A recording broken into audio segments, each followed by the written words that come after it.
Whether we like it or not, the sitting president of the United States, Donald Trump, bombed on stage yet again in a disastrous speech in which he lied his ass off and seemed at times visibly confused. And again, whether we like it or not, we have to talk about it because sadly, this is the most powerful man on earth and our leader for the next 3 years. But before we unpack all that, if you end up liking this video and you want to support the channel, please be sure to hit the like, subscribe, and alert bells before you go. All right, friends, we have several clips to talk about. Let's jump right on in with Donald Trump talking about how modest he is. Who invest right here in the hottest country anywhere in the world. Every leader is saying the United States we're the hottest country in the world. We're going to keep it that way too.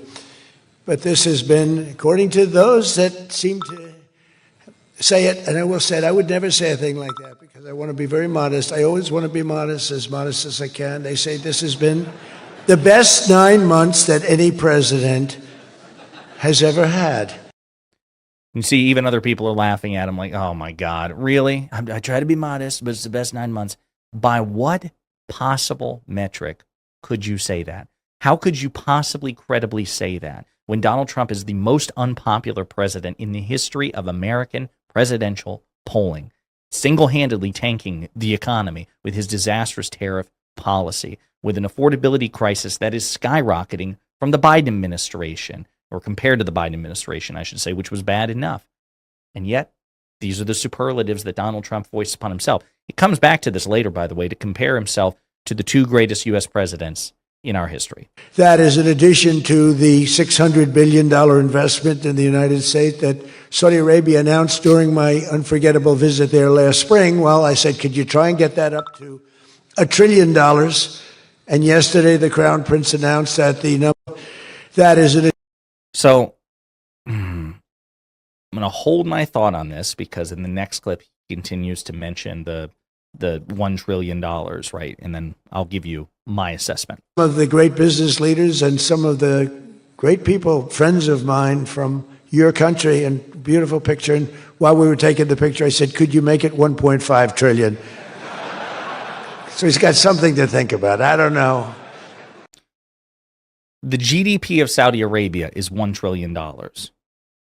The Crown Prince of Saudi Arabia, MBS, Mohammed bin Salman, tells Trump what Trump wants to hear and has absolutely no intention of following through because he literally can't. It is impossible.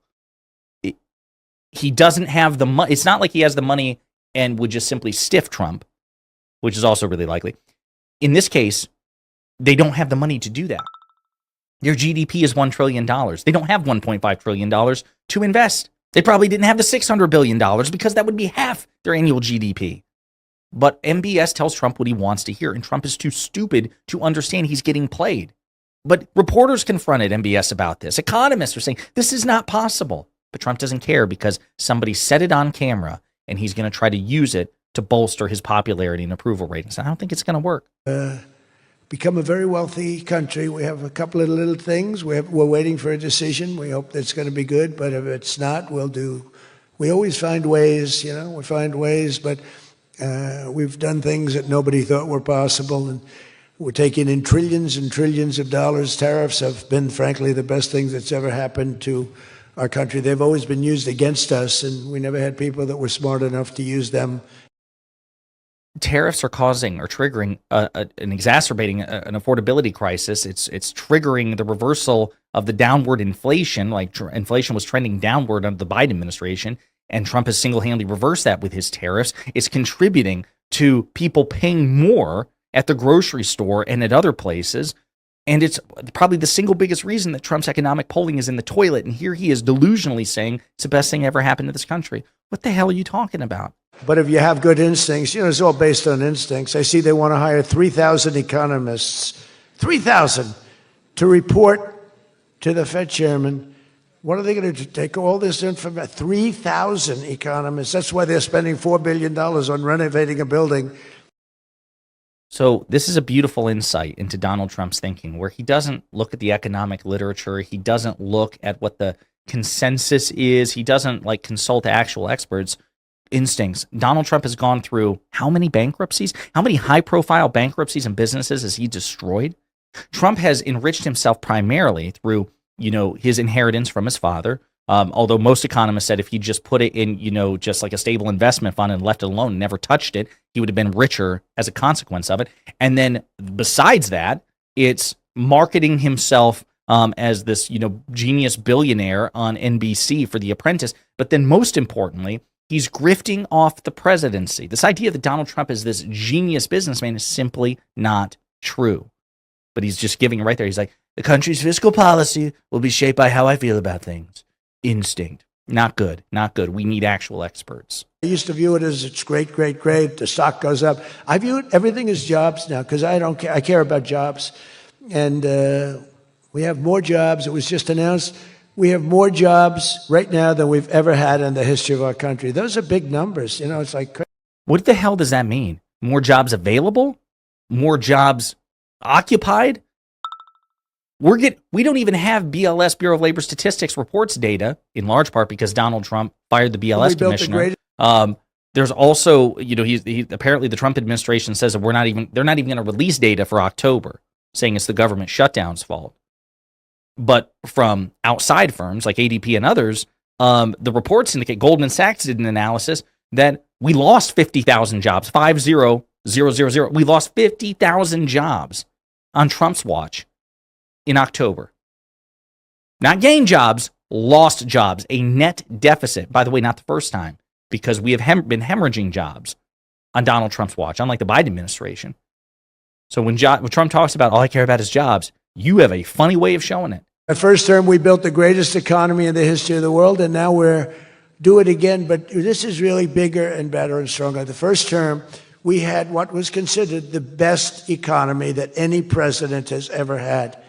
That's nice. And we got hit with COVID, remember? And we did a great job with COVID, but that was You did a great job with COVID? You mismanaged COVID like you wouldn't believe. We did worse. We experienced more COVID infection and fatalities than most other advanced countries because of this man's moronic leadership. First, he downplayed COVID. Like, he was briefed about it at the end of 2019. Like, hey, this is going on in China. It's probably going to hit the United States. Trump downplayed it, said it wasn't a big deal. It would go away. Everybody just relax. It would go away. It'll be gone by Easter. Then like Arbor Day. Like, he just kept moving the date. Nah, it's not a big deal. Don't worry about it. He would undermine his own scientists. He would constantly go behind Dr. Fauci and publicly question Fauci's leadership, even though he appointed Fauci to help head this task force. He refused to use the bully pulpit as the Republican leader to galvanize Republican politicians and governors to take the virus seriously. Trump refused to do that. One of his own chief medical advisors, Dr. Deborah Birx, would later go on to say that in her estimation and professional estimation, 100,000 fatalities may have inevitably occurred as a consequence of COVID, but all the shit that followed may have been avoided if not for Donald Trump's horrific leadership. You did not handle COVID great. You did not handle it. And thank God President Biden was able to take the vaccine that, yes, was developed on your watch, but despite you, I would argue, not because of you, and especially with you not taking COVID seriously, thank God Biden was able to get the vaccine into people's arms at an extraordinary rate, much higher, much faster than the rate that Trump was getting it done. As a matter of fact, it was Trump supporters who disproportionately refused to take the vaccine. As a matter of fact, Donald Trump can't even claim the COVID vaccine as a feather in his cap because it pisses off his MAGA base. Trump did not handle COVID well. Never forget, I met with pollsters the day before I got the news about COVID, but I met with two pollsters because we were starting to think about the next election. They said, sir, if George Washington and Abraham Lincoln came back from the dead and they aligned and they went for the president, vice president as a combination, you'd be beating them by 25 points. And then the next day I was told, whoever that pollster is should have been fired. If that anecdote is actually true and a pollster told him that, then that's actually a litmus test. I'd be like, oh, so you think I'm an idiot. You're trying to manipulate. Either you're an idiot, pollster, or you think I, the president, am an idiot, because that's obviously not true. Trump's popularity pre-COVID was terrible. It was not great. Trump was an historically unpopular president, never cracked 50% approval rating ever during his first term. He was always unpopular. President Washington and President Lincoln, the two greatest presidents in American history, you think you could beat a double ticket with you and who? Mike Pence? Because presumably he would have been your running mate if not for the fact that he recognized that you got your ass kicked in the 2020 election and refused to help you steal it. Or you and Vance, really? Again, this is just how Trump's brain works. I'm the best at everything. I am perfect. Everyone else sucks. Pathetic. He should be mocked relentlessly. To get those plants opened. We want you to do that, and we want those people to teach our people how to make computer chips and how to make other things. You can't come in, and I'm explaining, you can't come in, open up a massive computer chip factory for billions and billions of dollars like is being done in Arizona, and think you're going to hire people off an unemployment line to run it. They're going to have to bring thousands of people with them, and I'm going to welcome those people. Now, I love my conservative friends. I love MAGA, but this is MAGA. And those people are going to teach our people how to make computer chips, and in a short period of time, our people are going to be doing great, and those people can go home where they probably always want to be, you know? So this is Trump once again defying MAGA. Now, listen, if push comes to shove, I'm more agreeing with Trump here than his, ethno-nationalist MAGA base. They don't want any immigrants coming in, right? I am more on Trump's side than this, in that I welcome immigrants here, and immigrants need to be employed, right? So they are entitled to jobs just as much as Americans, as far as I'm concerned. MAGA doesn't believe that. MAGA believes you should shut down, basically end immigration. You should kill the H-1B visa program. And he's saying, no, I love you guys, but no, we're not going to do that. And he's flip-flopped on this, all right? And in one clip, I don't know if it's this one or the next one, Trump even admits, my polling's probably about to go down because he's openly defying his base, as if he hasn't done that enough on the Epstein shit. He's playing with fire here. We had one case in Georgia where a battery factory, batteries are very dangerous to make. They're complex, much more complex than people understand. And they spent $1 billion to build a factory, and they were told to get out. And I said, stop it. Don't be stupid. And we worked it out. And now they're teaching our people how to do it. But they're going to have to spend, Jensen, So what Trump is talking about is apparently there was an immigration raid that, deported or rounded up a bunch of immigrants. And Trump's mentioned this like off and on. A couple of times he says he was pissed that this was done, told him to stop. Then at other times he says, actually, no, that's good. They should do more of that. So, of course, he's wildly contradictory and internally inconsistent on this. But in this case, he's doubling down on the anti-MAGA side. Done. And we're not going to be successful if we don't allow people that invest billions of dollars in plant and equipment to bring a lot of their people from their country to get that plant open, operating, and working. I'm sorry. So my poll numbers just went down, but with smart people, they've gone way up. They've gone way up. So that is Trump, again, insulting his MAGA base, turning on them, saying, yeah, I know you guys are pissed, but I don't care because you're stupid. Now, in this case, I'm more inclined to agree with Trump than not. But it's just, they're not my base. They're not my supporters. He has such an abusive relationship with his own base. He has more contempt for them than anybody. We'll wrap up with a couple of clips of Trump just being incredibly dishonest, like, for example, the 2020 election. All of this, the numbers. So when I left, which was a rigged election, by the way, but that's okay. They used to go crazy. I'd say rigged. Nobody complains anymore because now they realize it was, and it's been proven, and it continues to be proven. It was not proven. It does not continue to be proven. It was never proven in the first place, and it is an indictment of the media that they don't relentlessly fact-check Trump on his election lies, because they are incredibly dangerous. It is true that the American people or the American media just effectively gave up, and that is a shame. It's disgusting. Couple more clips. Here's Donald Trump suggesting that he would love to fire the Federal Reserve Chair Jerome Powell, and he's threatening to fire his own Treasury Secretary. Rates are down despite the Fed. Scott, you got to work on this guy. He's got some real mental problems. No, there's something wrong with him. It's just sweet. I'll be honest, I'd love to fire his ass. He should be fired. Guy's grossly incompetent.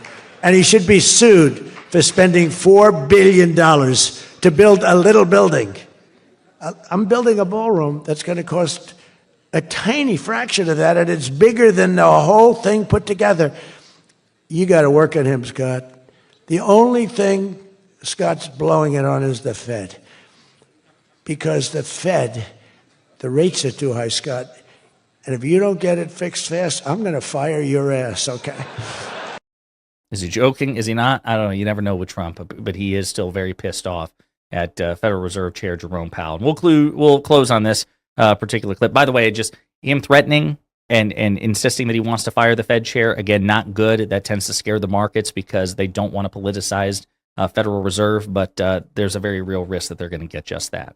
One last clip. Great job. We're also making incredible strides to make America affordable again. That's a new word that they're using. Affordability, they talk. They had the worst inflation in history. They had the highest prices in history. The country was going to hell. The only thing that we're going up in is our stock market, okay? The only price that we really have, I mean, we're bringing prices down, but they came up with a new word, affordability. And they look at we were all about affordability, and everyone assumes that meant that, no, their prices were high. I'll just point out again, according to a recent Fox poll, Fox News, 70% of Americans say that prices are more expensive under Trump than they were last year under Biden, and affordability effectively killed the Biden administration. So it's not looking good for Trump.